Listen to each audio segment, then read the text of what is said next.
Hi everybody, welcome back. Thank you for joining me for another video. I hope you all had a wonderful weekend. We're going to start this week fresh. I had lots of stuff I was going to do last week and it just all went to pot. You know, one of those weeks where one thing goes wrong. We've literally having our entire road dug up outside because we're having Virgin Media finally installed. And the problem is they are digging up the entire street. There is no parking, there is drilling, there is banging. So this is the first basic gap that I've had where I'm like, quick film, shut the windows, let's go. So if you do start hearing background noise, I'm sorry, it's nothing I can do about it. Believe me, if I could stop it, I would. So the weekend was a funny one for me. I decided to let my hair down. As you saw, I posted that photograph. My husband, wanting to pep me up a little bit, bought me a beautiful bunch of flowers and we went out to Zentin, a restaurant which is in Horsham, a Turkish restaurant. The food, mwah, beautiful. The cocktails, even better. But for anyone that tries to convince you, 40s are the new 30s, I can tell you with a lot of confidence that when I woke up Sunday morning, I do not agree with that, nor does my stomach, nor does my liver, nor did my head. So needless to say, whilst we did have an incredible night out, which was wonderful, as I said, the food was phenomenal, I did have a very, very sore head. So that's enough of my drinking habits. Let's move on to talk about the King and Queen's visit to France. Now this video, I'm trying to cram it in because I want to get lots of videos out this week to make up for last week. But let's talk about the huge welcome that the King and Queen had in France. It was really successful. There were loads of French people that turned out in the streets cheering and shouting for the King and Queen. It was really lovely to see. Charles had a standing ovation for speeches that he gave, and overall the visit went down incredibly well, and it's hopefully helped strengthen ties, although I'll be honest here, it's the president. He gives me the ick. Emmanuel Macron and his wife, the First Lady, Brigitte Macron. I know I probably shouldn't say this on my channel, but I'm going to because, you know, I don't just have to talk about the royal family. He was 15 years old. She was his 40-something-year-old school teacher. If the sexes were reversed, you know what I mean? There would be a lot more people not so accepting of it. It grosses me out. When you saw her standing next to Queen Camilla, who is only 6 years older than her, and then you can see her husband, I don't know, the whole thing just creeps me out. But thankfully, all that aside, they did put on an incredible welcome for the King and Queen, who when they arrived, they went to the Arc de Triomphe and they had an incredible flyover by the Red Arrows. Now, I've spoken about them before. I used to watch them fly over my dad's house when I was a little girl. They are incredible pilots. They are amazing to watch.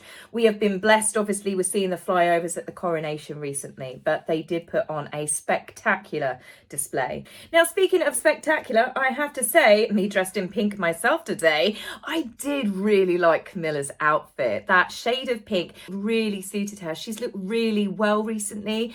I do remember seeing the Queen at lots of engagements over the coronation and that it was rumoured that she had hurt her back and she just seemed really, really unhappy. She must have been in some pain.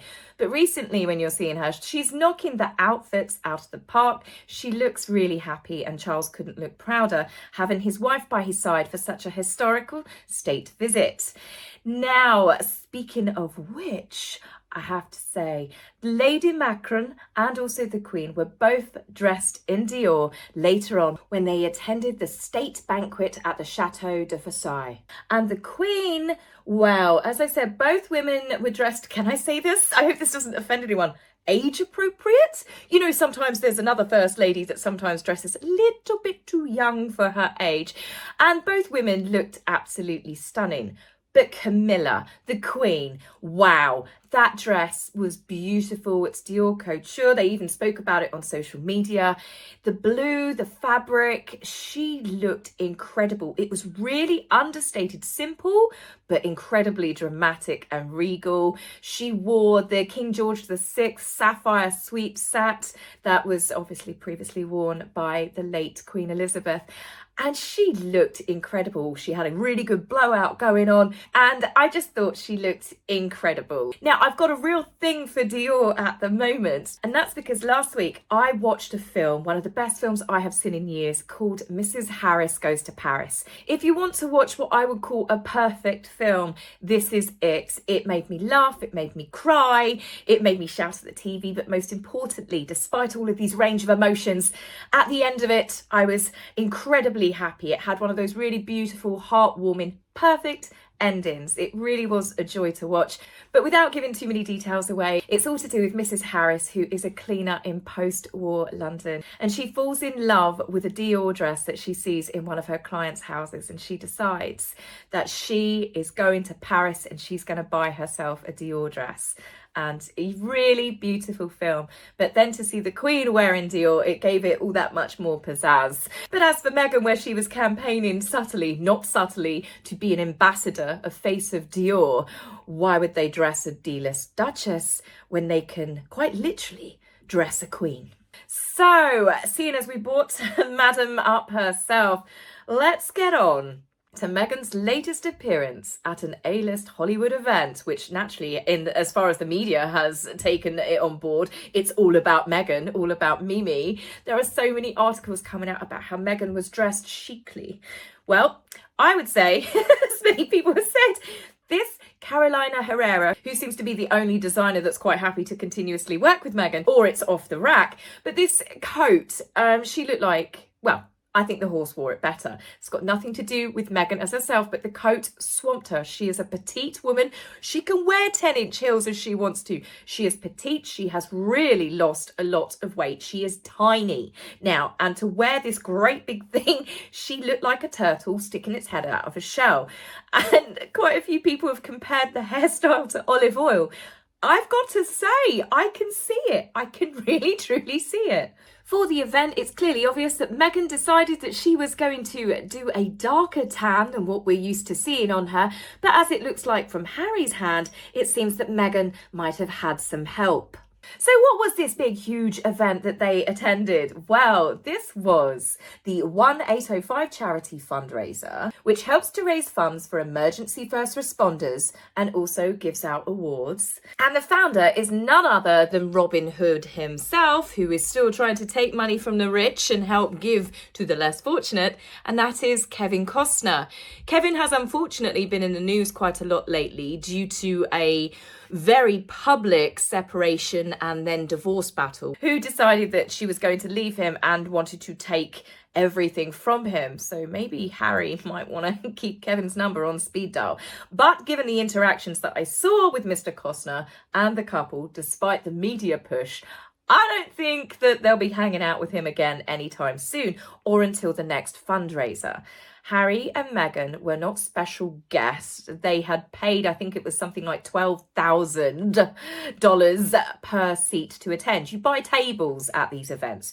So as for this big A-list Hollywood event, I saw Kevin Costner. He is a huge A-lister. And then, of course, we had Harry and Meghan that were there with Ellen's wife, I can't remember her name, Portia, there we go, and Oprah. The same bunch of people that they've been hanging around with and being promoted by since they moved to LA for their life of privacy, as you do. But despite the fact that there were Hollywood big power players there and industry insiders, Kevin, the fact that he is raising money for first responders, actually invited first responders and their families to attend. So Harry and Meghan are walking around with their security, pushing back anyone that they obviously didn't feel was beneficial to speak to. Absolutely shocking. This guy's face says it all. Honestly, this couple's level of arrogance and self-importance is truly something for the psychology books. As for this get-together, it should come as no surprise that Kevin Costner is actually signed to the same talent agency as Meghan, which is the WME, William Morris Endeavour.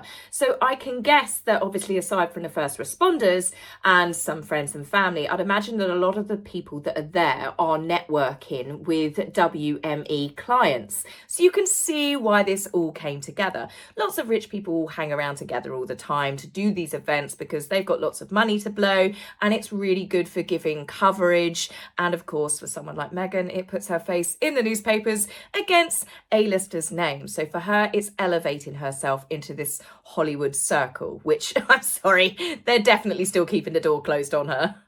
Now, of course, naturally, a video was taken of Meghan schmoozing with Kevin, or rather, Kevin was actually too busy talking to Harry, and Meghan was interjecting. There were three men stood there. Kevin was talking to Harry, Kevin's friend, who is also a Montecito and Santa Barbara real estate agent, Adam McCaig, and they were trying to chat, and you can see Meghan really latches onto him here at this point. She's pawing his arm, she's talking to him, and then she puts her arm out to him. People will do this when they're talking to you, if you're in a group of people trying to talk, because they're trying to get your attention. So if you gesture towards someone, you touch them, it's like, can you focus on me, please?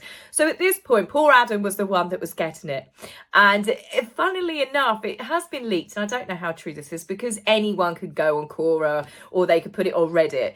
But apparently Kevin said that he tried to avoid them for most of the evening, and then eventually he got cornered, which of course this moment of being cornered naturally was captured by someone. But when the fun really starts is when the awards are handed out. Meghan and Harry are somehow special guests, and they come on stage to hand out the awards. And I truly believe, and no one can convince me otherwise, that all of Kevin's team had been briefed. They had watched the Invictus Games, they know that Meghan hogs a microphone, and they were all under orders that no matter what, do not give Meghan the microphone. So firstly, Harry and Meghan are introduced on stage. Okay, so watch this slowly. The lady in the purple has the microphone. They've just been introduced, and she starts walking across to the couple who are now coming up on stage. Meghan starts walking in front of Harry. The lady has the microphone in her right hand. She is walking towards Harry, who is on that side of her. Meghan, without thinking, clasps her hand around the microphone.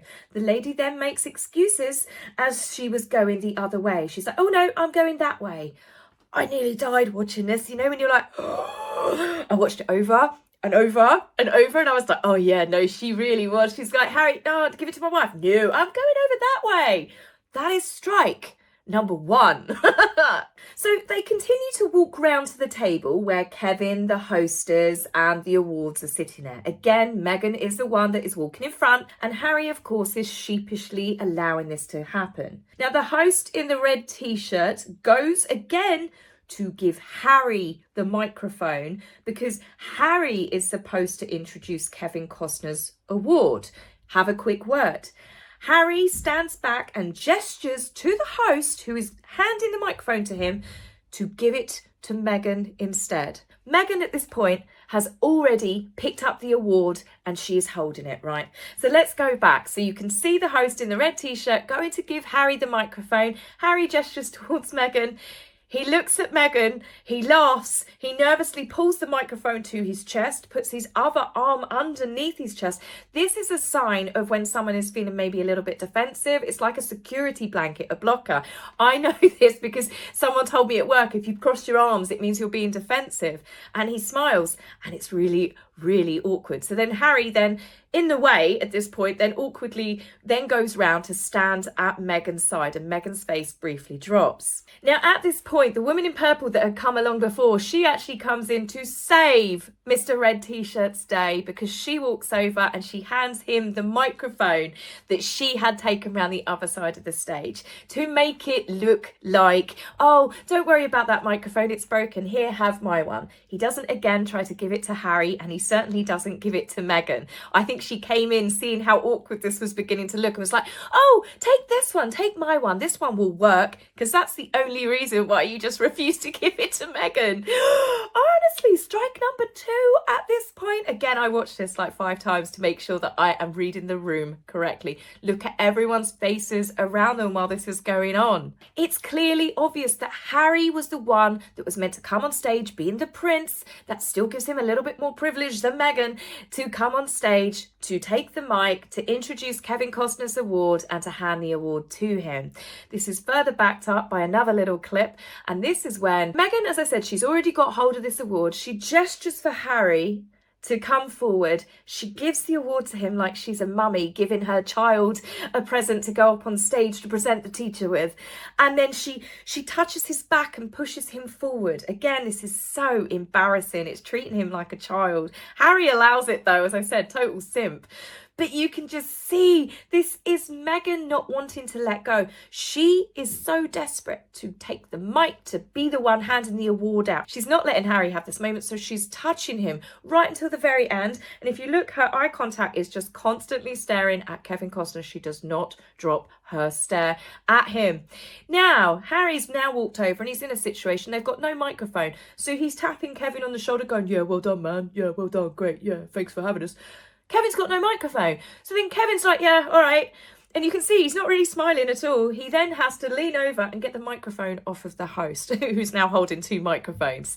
It was carnage, wasn't it? Just in a couple of seconds, Meghan and Harry caused so much chaos because they just literally couldn't walk on stage. Harry take the microphone. Hey, Kevin, thanks for having us. Here's your award, mate, and hand it over to him. It's got to be a song and a dance because Meghan has to be Mimi. She wanted to have the microphone. She wanted to be the one handing the award over. She wanted to be the one on stage and she couldn't handle Harry handing that award. That's why she's hanging on to him to the very last moment. He was then an extension of her own arm. Now back to Kevin's friend, who is Adam McCaig. He was the one who I said is a Santa Barbara and Montecito real estate, who Meghan was hounding earlier, and he eventually gave her a business card to get her to shoo and to go away. Well, he was actually on stage and he was collecting awards because he is the founder of Adam's Angels, which is a voluntary charity that he started up in the pandemic to help vulnerable people who were struggling to get food and clothes. So I don't know if Meghan had met him before when they were having that chat, or this was the very first moment he met her, but Meghan comes in and does what she does, and that is a full body contact hug. I do not think this type of body contact is appropriate unless that person is someone you know as your good friend or a family member. And I think he's a bit awkward because you can see his bottom part of his body. He's trying to keep that part of his body bent away from her because lots of people do not like full body contact. His wife could be there and there's Meghan wrapping herself around him like she's a second skin. But it's not his back and it's not Meghan's hug. Look at Kevin's face and look at the lady in purple's face. Look at those smirks. They've both got them. They're both in tune with each other.